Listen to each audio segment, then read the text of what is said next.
Hello student, आशा करते हैं आप लोग बहुत अच्छे होंगे। आज के इस ऑनलाइन सेशन में आप लोगों का बहुत बहुत स्वागत है। हम लोग कक्षा 12 के लिए केमिस्ट्री पढ़ रहे हैं, जिसमें लेसन का नाम है डी और एफ ब्लॉक के तत्व। हम लोगों ने एक्टिनाइड शुरू किया था, जो कि एफ ब्लॉक का एलिमेंट है। एफ ब्लॉक में दो आवर्त होता है, एक लैंथेनाइड होता है, एक एक्टिनाइड होता है। लैंथेनाइड और डी ब्लॉक जो है कि पूरा हमने कवर कर लिया है। आप लोग प्लेलिस्ट में जाकर के चेक कर लीजिए। और आज की क्लास में हम लोग एक्टिनाइड के प्रॉपर्टी के बारे में पढ़ेंगे। और पिछले क्लास में हम लोगों ने एक्टिनाइड का इलेक्ट्रॉनिक कॉन्फ़िगरेशन देखा था, इलेक्ट्रॉनिक विन्यास देखा था पिछले क्लास में। अगर आप लोग नहीं देखे हैं तो पिछला क्लास जाकर के देख लीजिए। बहुत ही आसान तरीके से, बहुत ही बेहतरीन तरीके से एक्टिनाइडों का जो है कि इलेक्ट्रॉनिक विन्यास बताया गया है। ठीक है, आज की क्लास में हम लोग इसकी प्रॉपर्टी पढ़ते हैं। चलिए अब हम लोग इस वीडियो की शुरुआत करते हैं। इसमें क्या है, पहली हेडिंग इसमें है एक्टिनाइडों का आवर्त सारणी में स्थान। क्या है एक्टिनाइडों का आवर्त सारणी में स्थान, देखते हैं। देखिए बोला गया पहले TH, PA तथा U। TH आपका क्या है, थोरियम है, और आपका PA क्या है, प्रोटोएक्टिनियम है, आपका यूरेनियम है।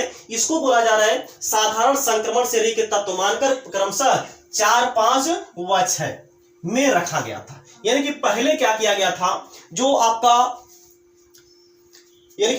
TH है, PA है तथा U है, इसको संक्रमण तत्व मान लिया गया था। और संक्रमण तत्व मान करके इसको वर्ग 4 और वर्ग 5 और वर्ग 6 में रख दिया गया था। ठीक ना। आगे क्या बोला गया है, किंतु बाद में अन्य तत्वों की खोज होने से, क्योंकि पहले कम तत्वों की खोज हुई थी, इसीलिए ये निर्धारित करना थोड़ा सा मुश्किल हो जा रहा था। ये आपका क्या है, एफ ब्लॉक का एलिमेंट है या फिर लैंथेनाइड है, एक्टिनाइड है, क्या है, इसके बारे में थोड़ा सा यानी कि कंफ्यूजन था कि इसको हम लोग कहां पे रखें।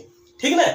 तो बाद में अन्य तत्वों की खोज के बाद सन 1944 ईस्वी में, कब, सन 1944 ईस्वी में एक वैज्ञानिक था जिसका नाम था GT सीबोर्ग। क्या था नाम था उसका, GT सीबोर्ग।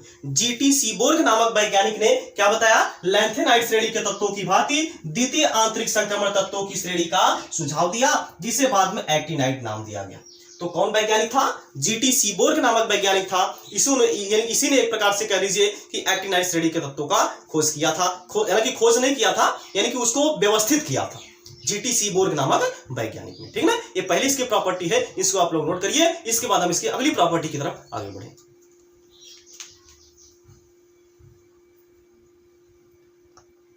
चलिए अब हम लोग इसकी अगली प्रॉपर्टी देख लेते हैं। क्या है, ऑक्सीडेशन स्टेट, यानी कि ऑक्सीकरण अवस्था। ठीक है, चलिए देखिए क्या बोला जा रहा है, एक्टिनाइड तत्वों में थोरियम एवं प्रोटोएक्टिनियम को छोड़कर सभी तत्व +3 ऑक्सीकरण अवस्था को प्रदर्शित करते हैं। यानी कि जो आपका एक्टिनियम है, थोरियम है, यानी कि एक्टिनाइड तत्व के यानी कि श्रेणी के जो तत्व होते हैं, इसमें थोरियम और प्रोटोएक्टिनियम को छोड़ करके और सभी जो तत्व होते हैं ये +3 ऑक्सीकरण अवस्था को प्रदर्शित करते हैं। ठीक है, आगे क्या बोला जा रहा है, एक्टिनाइडों में +3 ऑक्सीकरण अवस्था लैंथेनाइडों से कम अस्थायी होती है। जो लैंथेनाइड था, लैंथेनाइड में +3 ऑक्सीकरण यानी कि जो ऑक्सीडेशन स्टेट होता है ये बहुत ज्यादा स्टेबल होती है, बहुत ज्यादा अस्थायी होती है। लेकिन एक्टिनाइडों में ये जो +3 ऑक्सीकरण अवस्था होती है यह उतनी ज्यादा अस्थायी नहीं होती है। अस्थायी तो होती है लेकिन उसकी अपेक्षा ये कम अस्थायी होती है। ठीक है ना, इसको आप लोग नोट कर लीजिए। इसके बाद हम आगे चलें। हो गया, ओके। चलिए अब हम लोग देखते हैं इसकी अगली प्रॉपर्टी जो है, जो कि क्या है, चुंबकीय प्रकृति, यानी कि मैग्नेटिक नेचर। ठीक है, देखिए इसमें क्या लिखा गया है, जिन एक्टिनाइड तत्वों में अयुग्मित इलेक्ट्रॉन होते हैं वे अनुचुंबकीय गुण प्रदर्शित करते हैं। यानी कि जिन भी एलिमेंट में, चाहे आप आयन बोल लीजिए, अयुग्मित इलेक्ट्रॉन होंगे तो वो आपके क्या हो जाएंगे, अनुचुंबकीय हो जाएंगे। और जिसमें अयुग्मित इलेक्ट्रॉन नहीं होता है वे क्या होते हैं, प्रतिचुंबकीय गुण को प्रदर्शित करते हैं। ठीक ना। तो इसमें भी वही प्रोसेस है, जिसमें अयुग्मित इलेक्ट्रॉन होता है वो अनुचुंबकीय होते हैं, और जिसमें अयुग्मित इलेक्ट्रॉन नहीं होता है वो क्या होते हैं, प्रतिचुंबकीय होते हैं। ठीक है, इसको आप लोग नोट कर लीजिए। इसके बाद हम इसकी अगली और आखिरी प्रॉपर्टी की तरफ आगे बढ़े।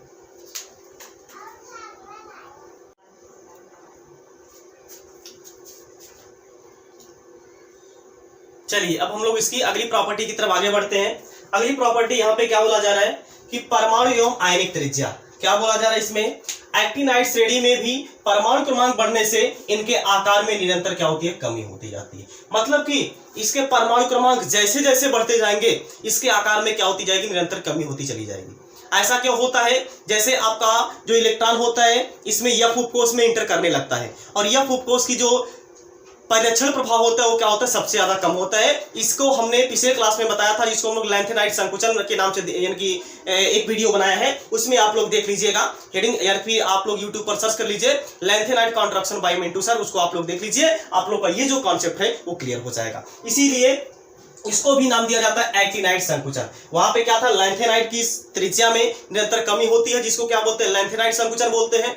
उसी तरीके से इसकी भी त्रिज्या में निरंतर कमी होती है, इसको हम लोग क्या बोलते हैं, एक्टिनाइड संकुचन बोलते हैं, एक्टिनाइड कॉन्ट्रैक्शन बोलते हैं। ठीक है ना। तो लैंथेनाइड संकुचन जो होता है एकदम सेम टू सेम जिस बेस पे वो कार्य करता है, क्योंकि इलेक्ट्रॉन यह उपकोष में इंटर करने लगता है, और यह उपकोष में इंटर करने के कारण यहाँ पे प्रभावी नाप की आवेश का मान क्या हो जाता है, बढ़ जाता है, जबकि परिरक्षण प्रभाव का मान क्या हो जाता है, घट जाता है। इसीलिए इसकी परमाणु त्रिज्या निरंतर छोटी होती चली जाती है।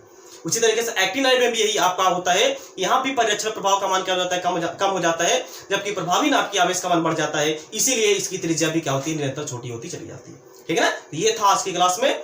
आज की क्लास में हम लोगों ने पूरा एफ ब्लॉक और डी ब्लॉक पूरा कवर कर लिया है, लेकिन उसके पहले आप लोग इसको नोट कर लीजिए।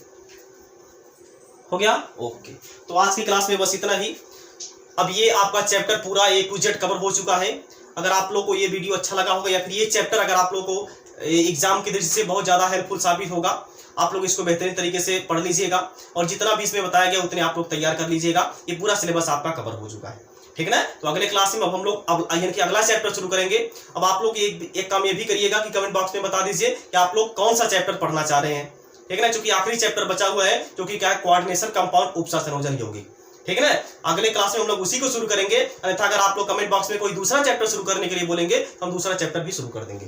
ठीक है ना। तो आप लोग के हिसाब से यानी कि आप लोग जो बोलेंगे, जो चैप्टर शुरू करने के लिए उसी चैप्टर को शुरू किया जाएगा। ठीक है। तो आज की क्लास में बस इतना ही। हम लोग मिलते हैं नेक्स्ट क्लास में। तब तक आप लोग जाग रहिए, स्वस्थ रहिए, मस्त रहिए, और अपने माता पिता का ख्याल रखिए। जय हिंद, जय भारत।